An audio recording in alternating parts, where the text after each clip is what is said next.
Hola, buenas. Vamos a continuar con la climatización. Igual que ya hemos visto en psicometría, ya hemos estudiado cómo trabajar con el aire húmedo, es decir, aire con vapor de agua diluido en él. Ya nos falta la tercera pata de lo que sería la climatización, que sería la calidad del aire, es decir, temperatura, humedad y calidad del aire, estudio de la calidad del aire. Para ello, siempre nos vamos a basar en inicio en lo que serían las condiciones de confort. Vamos a descartar por ahora lo que sea una climatización específica para industria o para otro tipo de finalidades, como por ejemplo se me está ocurriendo una sala fría en el que se almacenan medicamentos, por ejemplo, o se trata un tipo de material perecedero en el que la finalidad no es que esté tú a gusto, sino que el material tenga las condiciones adecuadas para su correcto almacenamiento. En este caso nos vamos a confort, ya como ya vimos en referente a temperaturas, el IDAE, el RITE nos recomienda entre 23 a 25 grados centígrados en invierno, 21-23 de temperatura operativa en verano y unas humedades de 40 al 60% en función de la temperatura del momento del año. Hoy nos vamos a centrar en cómo conseguir la calidad del aire. Para ello vamos a partir de lo que sería el estudio del aire con el que vamos a trabajar. Recuerda que en psicometría trabajamos con aire húmedo, es decir, aire seco más vapor de agua. En este caso nos centra solamente en el aire seco, eliminando de la ecuación por ahora el vapor de agua. Entonces, para ello, tenemos que tener en cuenta que en proporción de masa, en torno al 20, casi 21% es oxígeno, 78% nitrógeno y el 1% restante, que no ya 1% es menor por lo que acabo de decir, el redondeo de arriba, son otros gases, de los cuales nos vamos a centrar en el CO2, que nos importa bastante. ¿Por qué? Porque como vamos a trabajar zonas, ¿vale?, pensadas en el confort, lo que queremos es una calidad del aire, ¿vale?, adecuado para las personas que van a estar allí. Nos olvidamos, o sea, partimos de un aire base, bueno, ¿vale?, teniendo en cuenta que si tenemos algún elemento en el que se hace una combustión, como hemos visto en tratamiento, o sea, en teoría de la combustión y también hemos visto en la evacuación de humos, consideramos que la evacuación de los humos es adecuada, no tenemos producto de la combustión de otros elementos, aunque eso lo podemos ver luego en contaminantes, ahora lo veremos, y nos centramos en esta proporción de CO2, ¿por qué? Porque dentro de este aire seco que tenemos en esta estancia, ¿vale?, vamos a necesitar unos requerimientos de este fluido para la respiración celular, es decir, cada persona que esté en una sala va a requerir de unos 25 litros de oxígeno por hora, lo que equivale a 400 litros del total de aire seco por hora, porque 25 litros es el 20% del total. Al respirar, ¿vale?, al inhalar, realizamos la respiración celular y emitiremos un aire tratado, es decir, que no tiene la temperatura inicial, tiene una temperatura superior de unos 27 grados, por lo tanto estamos aportando a la mezcla aire más caliente con una proporción de CO2 mucho mayor a la que hemos tomado, por lo tanto estaremos aumentando la proporción de CO2 de la instancia si no hay renovación, y siempre por un lado tenemos que intentar evitar límites que sean perjudiciales para la salud. Por otro lado, tenemos que tener en cuenta contaminantes, bien propios de elementos de combustión, productos de otro tipo de reacciones químicas, combustiones, bueno, lo que sea, relativos industriales, biológicos como pueden ser pólenes, y humos y polvos propios, bueno, del uso y servicio de una instancia. Pero también, como acabamos de ver, las personas estamos emitiendo no solo aire caliente con CO2, sino también transpiramos, aportamos humedad, sudor, ¿no? Porque el sudor, recordad que es una manera de refrigerarnos, ¿vale? Y que funciona igual que lo que sería una evaporación, o sea, una aportación del agua, una aumentación del aire adiabático, es decir, al entrar en contacto con el aire, ¿vale?, lo que hacemos es que esos sudores se evaporan, ¿vale?, refrigerándonos a nosotros mismos, pero ahora también estamos aportando calor y humedad al entorno. Entonces, ese calor, humedad y productos de la respiración estarán empezarán a formar parte de la estancia en la que estemos. ¿Qué implica si no hay una renovación del aire adecuada, si hay una ventilación? Porque la calidad del aire se ve perjudicada por acumulación de diversos contaminantes.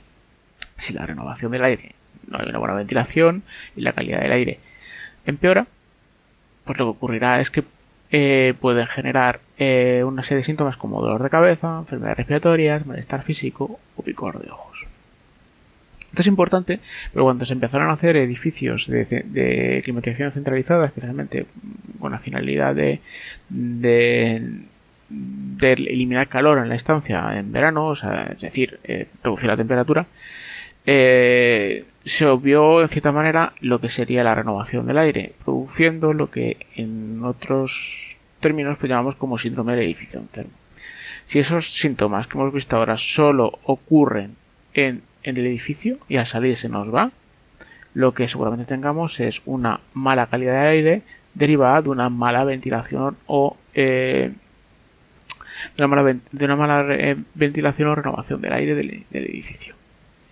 Es problemático porque generalmente falta conciencia de que el problema es derivado del edificio, porque esos síntomas que hemos visto pueden estar asociados a otro tipo de patologías. ¿Cómo se soluciona esto? Pues de una manera muy sencilla. Una ventilación y una renovación adecuada del aire para conseguir una calidad óptima de acuerdo a las condiciones de confort. Pero tiene una implicación problemática que además es que realmente es la que generó el problema de manera inicial en el inicio de las instalaciones de climatización centralizada. Es que implica un consumo extra de energía. Si yo extraigo aire de una zona en la climatizada, es decir, en la que yo he aportado energía bien para calentar o bien para retirar calor enfriando el entorno, bien regulando también la cantidad de humedad de ese entorno, lógicamente al expulsar ese aire fuera e introducir otro nuevo, estoy perdiendo las condiciones de inicio, por lo tanto tengo que volver a tratar ese aire, lo que implica un consumo extra de energía. En esencia, está claro que si no hacemos la ventilación, llevamos un problema. Es algo de sentido común que hemos visto todos desde pequeños en nuestras casas, cuando se ventilaba por la mañana al levantarnos. ¿Por qué? Para conseguir que la calidad de aire que estaba viciado, ¿no? Se notaba, ¿no? Había ese olor, esa sensación cuando tú entras, especialmente cuando sales. Pues es lo que hablamos antes de la falta de conciencia muchas veces de la calidad del aire en la que estamos, porque te acostumbras al aire que estás y hasta que no sales y vuelves a entrar, no notas realmente que has contaminado esa estancia. Realmente que esa estancia no tiene las condiciones en las que tú no estés bien. ¿Por qué? Porque de inicio el cuerpo te rechaza, ¿no? Ese entorno. Pues se dará una serie de técnicas para permitir una ventilación sin el impedimento de un consumo muy importante de energía de estar constantemente tratando una estancia. ¿Por qué? Porque al ventilarla necesitamos estar constantemente tratando el aire que introducimos dentro. ¿Cómo? Pues generando una ventilación adecuada. El free cooling no es más que un término que dice un enfriamiento gratuito. Está pensado, recuerda que esto especialmente está pensado en climatización relativa a intentar bajar la temperatura de una estancia por sitios en los que hace calor, ¿vale? Entonces, un free cooling es lo que es un enfriamiento gratuito, ¿vale? Que también puede ser para calefactar, no tiene por qué ser específicamente de frío. Realmente lo que nos dice es ventilarla con cabeza. Es decir, si estamos en verano, intentar ventilar por la mañana, a primera hora de la mañana, cuando el aire exterior es más fresco que el interior, que ya está viciado. O si tenemos una instalación descentralizada de climatización, por ejemplo, hacerlo por la noche. Programarlo y que por la noche se renueve todo el aire de la estancia, ¿vale? O también la otra opción dentro de la gestión de ventilación es realizar una mezcla, es decir, que no renovarlo por completo, sino parte se extraiga y otra parte se mezcle con el propio aire del interior para intentar mantener la calidad del aire deseada. Es una manera de recuperar parte del calor o de la energía interferida. Bien, por ejemplo, con mezcla o bien, o sea, esa mezcla sería como, por ejemplo, cuando abrimos los grifos de agua caliente y agua fría, porque a lo mejor está demasiado fuerte, ¿vale? La potencia de la caldera o del calentador y nos sale el agua hirviendo, por lo tanto lo mezclamos con fría para que no nos quememos, esté dentro del confort que nosotros queremos para la hora de ducharnos o lavarnos. Con la cara simplemente, con las manos. Por otro lado, aparte de la mezcla y la gestión adecuada de la ventilación, también se ofrece otra estrategia que será recuperadores entálpicos. ¿Qué es esto? Esto permite una renovación completa del aire, es decir, todo el aire lo cambiamos por aire nuevo, pero en ese intercambio recuperamos calor. Como bien, si por ejemplo hemos calefactado nuestro interior y al expulsar el aire por extracción, lo hacemos cruzarse con el de nuevo de renovación y el calor se lo aportamos a ese aire nuevo. El aire, el flujo, ¿vale?, de aire, o sea, el fluido no se cruza, no se mezcla, no hay mezcla, pero sí se le intercambia el calor mediante el intercambiador de uno a otro. Es decir, por ejemplo, como hemos dicho, si tenemos la estancia calefactada, según hacemos la extracción, le aportamos el calor y vuelve dentro. Si es al revés, lo que tenemos es una climatización de verano en el que hemos retirado el calor, ¿vale? Según introducimos el aire, ¿vale?, ese calor sale de nuevo con la extracción de ventilación. Estas piezas las veremos más adelante en otro vídeo en el que veamos las partes de una huta. Por ahora lo que me interesa es que hay que tener en cuenta que la calidad de aire es imprescindible, tenemos que ventilar, tenemos que hacer caso a nuestros mayores y seguir renovando el aire todos los días, ¿vale? La implicación de bien de que sea una instalación asociada a un edificio que tiene que cumplir la normativa, o bien que la hagas tú de propia mano en casa, es decir, tú puedes abrir la ventana dentro de una hora razonable de cosas, en función de tus horarios o en función de las necesidades. Si es en invierno, lo ideal no sería abrir por la mañana a primera hora, en caso de que te lo puedas permitir, porque a media tarde pues hace mejor, ¿vale? Por lo tanto, no estás introduciendo aire muy frío. Lo que te implica es que lo que te favorece es una mezcla, porque se te va a realizar una mezcla dentro de tu estancia, a la que no tienes que aportarle tanto calor, no tienes que ofrecerle un salto térmico excesivo porque no estás metiendo aire especialmente frío, por lo tanto la mezcla no baja excesivamente de temperatura. En cambio, si renovas el aire a primera hora de la mañana, si lo puedes evitar, porque la mayoría de veces si tienes que madrugar e irte pronto, pues lo normal es que ventiles por la mañana después de haberte levantado y lo que desayunas y tal, ventilas, luego cierras y te vas. Pero es una cuestión de tus horarios y de no poder programar si no lo tienes centralizado.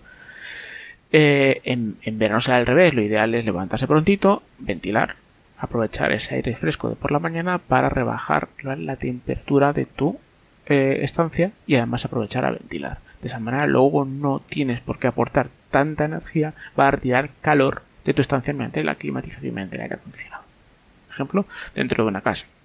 Si lo que tenemos son instalaciones que están integradas dentro de una normativa por una actividad económica, entonces la normativa nos dice una serie de renovaciones mínimas que tenemos que hacer para conseguir la calidad de aire deseada para nuestra climatización. ¿Cuáles son las especificaciones con las que podemos ir trabajando? ¿Vale? Más allá del RITE y el código técnico de edificación, a la que nos centraremos en mayor intensidad.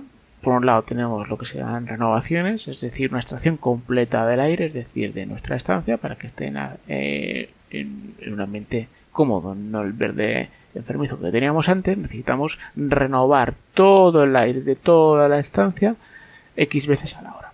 Eso nos lo dirán una serie de tablas en función de la actividad que se haga en un taller, una cocina, etc. Es decir, calculamos el volumen de nuestra estancia y tenemos que ser capaces de retirar tanto ese volumen X veces a la hora.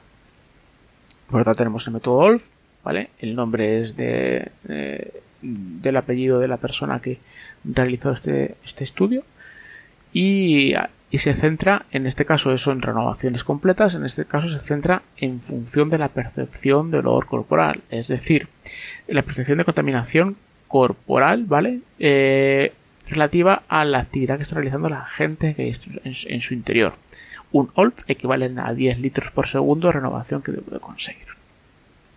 Y por otro lado ya tenemos la normativa asociada al reglamento de instalaciones térmicas de edificios, el código técnico de edificación, ¿vale? El IDA-ODA se asigna a locales y forma parte del RITE, y el código técnico de edificación nos da una serie de caudales a renovar y todo ello estará tabulado. En parte de esto, vamos a nuestro libro como referencia, ¿vale? En la página 60 Veis que empezábamos a hablar de unidad de tratamiento de aire, que veremos en el próximo vídeo, pero ya empezamos a ver aquí que se nos habla de exigencias de calidad del aire interior que vienen determinadas en reglamento de instalaciones térmicas de edificios, lo acabo de decir, o en el caso de las viviendas, en documento básico EHS3 del Código Técnico de Edificación. Y nos habla aquí de una tabla. Esta tabla, ahora vamos por partes. Si nos vamos al Código Técnico, ¿vale? A la sección HS3 de calidad del aire interior, aquí nos empieza a hablar en especificaciones, lo podéis leer con calma, y nos da una tabla. Esta tabla es esta de aquí: caudales mínimos de ventilación de caudales constantes, de caudal constante en locales habitables. Nos da en función del dormitorio, salas de estar. Locales húmedos se refiere a cocina y al baño. Y por otro lado también nos habla de trasteros, zonas comunes, aparcamiento, garajes, almacenes. Y todo esto lo veremos en más detalle en segundo. Y leeremos esto con calma. Esta tabla, como veis, diverge un poco de la mezcla de estas dos. ¿Por qué? Porque realmente nos estamos basando en, donde lo tengo ahora mismo, en la guía técnica de instalaciones de climatización de equipos autónomos que elabora el IDAE. El IDAE es el Instituto de Ahorro y Eficiencia Energética, el Instituto de Diversificación del Ahorro y la Eficiencia Energética, y que basándose en el RITE y en el Código Técnico de Edificación nos plantea una serie de escenarios que favorezcan la eficiencia energética, es decir, se va a unos criterios más exigentes que los propios de la reglamentación base. Como veis, empieza hablándonos en base al IT 11411, que sería, lo tengo aquí, esto, ¿de acuerdo? En el que nos habla de las situaciones técnicas de diseño y dimensionamiento de que exigencia de bienestar y higiene, ¿vale? Como veis, el 1411, generalidades, temperatura operativa de humedad relativa. Las condiciones recomendadas para verano e invierno, que ya hemos visto anteriormente. Nos habla de velocidad de medida del aire. Y exigencia de calidad en el aire interior, que, como veis, es... Voy a pasar el método estacional para este curso. Y vemos aquí que ya nos habla aquí de la IT 1141, que la tenemos aquí, 1411, ¿vale? Exigencia de calidad del aire interior. Y me centro en esto de aquí, ¿vale? Porque el 141 nos habla también de, ya nos incluye incluso el código técnico, y con este documento del IDAE tenemos en cuenta el código técnico como el RITE, la misma tabla que tenemos en el libro, ¿de acuerdo? ¿Lo veis, no? Por eso es diferente a la de código técnico de edificación, porque esta es más restrictiva. Nos habla un ejemplo de vivienda, de cómo tendrá que estar estructurada según el código técnico, en el que se nos exige que las extracciones estén en las zonas húmedas, es decir, en el baño o en las cocinas. Y nos plantea un ejemplo, ¿vale? En base a una vivienda, que veremos más adelante en un curso anterior. Aquí tenéis, por ejemplo, un ejemplo concreto. Este documento os lo voy a proporcionar, o sea, no tenéis problema, bien por el... Lo podéis descargar de la página web del IDAE, sin ningún tipo de problemas también. Y luego ya nos incluye la ventilación de locales asociada al RITE, ¿vale? Que tenemos aquí en base a ¿qué? Al IDA. Hay que saber lo que es el IDA y lo que es el ODA, que es lo que me interesa para terminar esta parte del tutorial. El IDA, ¿vale? Nos especifica la calidad del aire que queremos conseguir en nuestro local en función de su actividad, ¿vale? Es decir, no es lo mismo climatizar un hospital, una clínica, un laboratorio, una guardería, donde tenemos a la gente que más queremos cuidar, que una oficina de residencias, una sala de lectura, un museo, un aula de enseñanza, que es un sitio en el que tenemos una buena calidad de aire, pero no tiene por qué tener la de un hospital. Y por otro lado, aire de calidad media, pues más edificios comerciales, restaurantes, locales de deportes, salas de ordenadores, algo más medio, ¿vale? En base a este tipo de calidad de aire que queremos conseguir en función de la actividad, se nos presentan unas tablas en las que se nos exige unas renovaciones concretas, es decir, unos caudales de renovación. Como ves, a más calidad, mayor ventilación, se nos exige a litros por persona que se tenga en cuenta en esta actividad, ¿de acuerdo? ¿Veis? En esta tabla al lado se nos encuentra lo que sería el OLF. Recordamos que un OLF son 10 litros. Y tenemos la tasa metabólica y por proporción de CO2 y litro por ocupante. Esto lo podemos ver en más detalle en el curso que viene. Ahora mismo solo me interesa que sepáis que esto existe, que lo tenéis en el documento de IDAE, ¿de acuerdo? Y diréis, bueno, litros por segundo por persona. ¿Y cómo entendemos las personas que tiene que haber? Pues en función del tipo de uso, es que incluso no lo dice propiedad. Dice, oye, si tenemos una oficina de paisaje, unos centros comerciales, unas aulas, pues en función de la superficie del local, se estima que, por ejemplo, para un aula, en lo que podemos estar, tiene que haber unos 2,5 metros cuadrados por ocupante. Es decir, si tenemos una estancia de 25 metros cuadrados, pues tendremos que tener 10 personas, ¿vale? Más. Esto es para, por un lado, está la calidad del aire a la que yo quiero llegar, que como veis también en vuestro libro de texto os lo especifica justo aquí, ya hemos visto el código técnico, ya tenemos el IDA, el siguiente, en función del uso del local, se nos especifica las IDAs y justo la misma tabla, ¿de acuerdo? Y aquí nos hace ya un cambio, en vez de calcular el número de habitantes, pues ya nos lo dice litros por segundo por metro cuadrado. Nuestra forma de plantearlo, ¿de acuerdo? Y luego por otro lado ya nos veremos en base a lo que en el próximo vídeo tendremos que ver las partes que componen una unidad de tratamiento de aire y luego el tipo de instalaciones que podemos tener de climatización en función de su estructura, ya lo veremos más adelante, pero es importante el ODA, igual que tenemos el IDA que nos da la calidad del aire a la que queremos llegar, ¿vale? Luego todo esto, ¿veis? Lo tenemos también en el propio RITE. Tenemos el ODA, ¿vale? Que nos dice la calidad del aire exterior. Es decir, si yo hago una ventilación, tengo que introducir aire del exterior. Pero lo tenemos aquí. ¿Y qué importancia tiene esto? Hay diferentes ODAs. El ODA 1 es el aire más puro y el ODA 5 el aire más contaminado, el peor de peor calidad. Es decir, lo que me está diciendo es que si yo tengo que introducir aire del exterior, tengo que filtrarlo.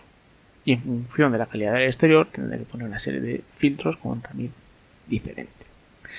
Y entraremos en más detalle en esto, ¿vale? Por lo pronto, lo único que yo quería dejar claro aquí es que la tercera pata de climatización es la ventilación. Y dentro de la ventilación, ¿vale? Para conseguir unas condiciones adecuadas de confort, ¿vale? Con una calidad de aire buena, tengo que tener en cuenta bien el sentido común y, por otro lado, la normativa. Y la normativa se centra en tres partes concretas. Por un lado, el tipo de actividad que vamos a realizar, ¿vale? Veis que nos lo estará especificando en varios sitios. Va a ser la actividad, la calidad del aire y, por otro lado, lógicamente, en función de las personas y la actividad, habrá una contaminación mayor o menor que podrán estimarse. Como veis, el RITE nos habla directamente, quiero conseguir una calidad de aire, os vuelco un caudal específico a trabajar. Y por otro lado hay otra serie de parámetros, ¿vale? Que se tiene en cuenta, ¿vale? Por eso está incluido el OLF con la tasa metabólica y con el CO2. De la actividad, pues se produce más o menor contaminación por parte de los ocupantes, porque ahora no es lo mismo estar en una oficina, una sala de espera, que en una cafetería, una guardería que los niños no paran, o unos grandes almacenes.